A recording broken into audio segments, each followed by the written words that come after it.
Everyone has heard the expression, let your conscience be your guide. In fact, many people base their entire moral life on the idea that their conscience will keep them from doing bad things. I have something very important to tell you. It won't. Not for most people, and not most of the time. Throughout Western history, people took it as a given that the conscience was not enough, that God and God-based moral instruction were also necessary, that so many people believe today that the conscience is all they need to act morally is a product of modern secular society. In fact, it's just one more example of the many irrational ideas that our secular society has produced. Others include men give birth, Western civilization is no better than any other, and if you're colorblind, you're racist. But none of these beliefs is more irrational than the belief that the conscience is all you need, that it can replace God, the Bible, and Judeo-Christian values as a producer of moral behavior. The reality is that most people's consciences are, to say the least, easily manipulated. It is hard to imagine any aspect of human life more malleable than the conscience. It's as malleable as putty and as sturdy. If the conscience were morally effective, what evildoer or supporter of evil would sleep well at night? Yet people who commit evil, whether for personal reasons, such as murderers, thieves, and rapists, or for ideological reasons, such as Nazis, communists, and Islamic terrorists, sleep as soundly as anyone else. Also, if the conscience were morally effective, why doesn't it stop anyone who commits evil from doing so? That alone should end the issue, but let's continue. Virtually every individual who has committed or supported evil has had a clear conscience. That's why I let conscience be my guide is meaningless intellectually and morally. Most people get it backwards. People's feelings and behavior produce their conscience.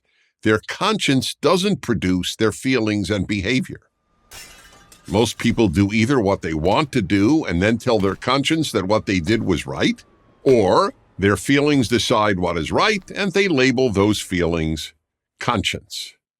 Here's another proof that the conscience is largely useless in directing moral behavior.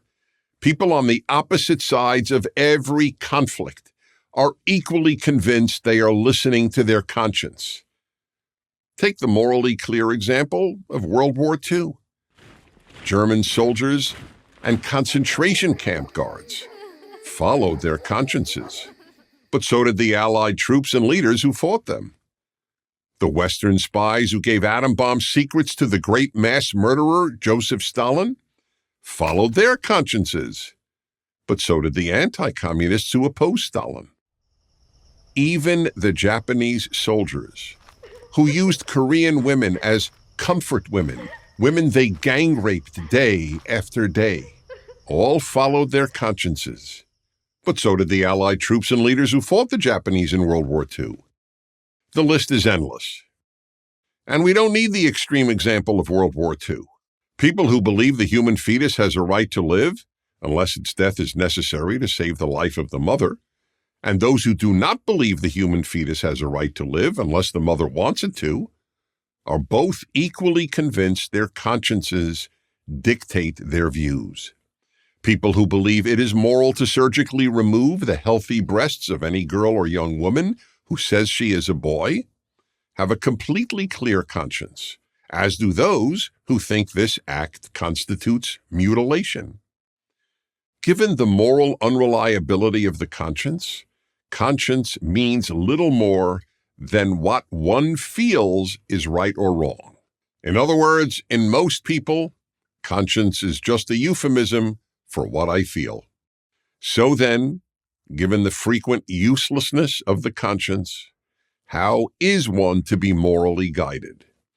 And the answer is by building a conscience.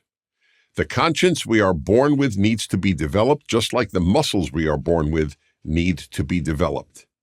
It takes 4 things: truth, because lies are the mother of evil; courage, because good is impossible without it; God, that is the God of the Bible, and reason, because God without reason leads to fanaticism, and because reason without God leads to moral chaos. In fact, irony of ironies, reason without God ends with the death of reason. Unless, of course, you believe men give birth is rational.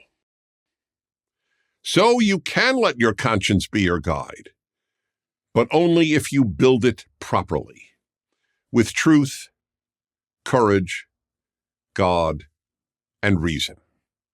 I'm Dennis Prager. Thank you for watching this video. To keep PragerU videos free, please consider making a tax-deductible donation.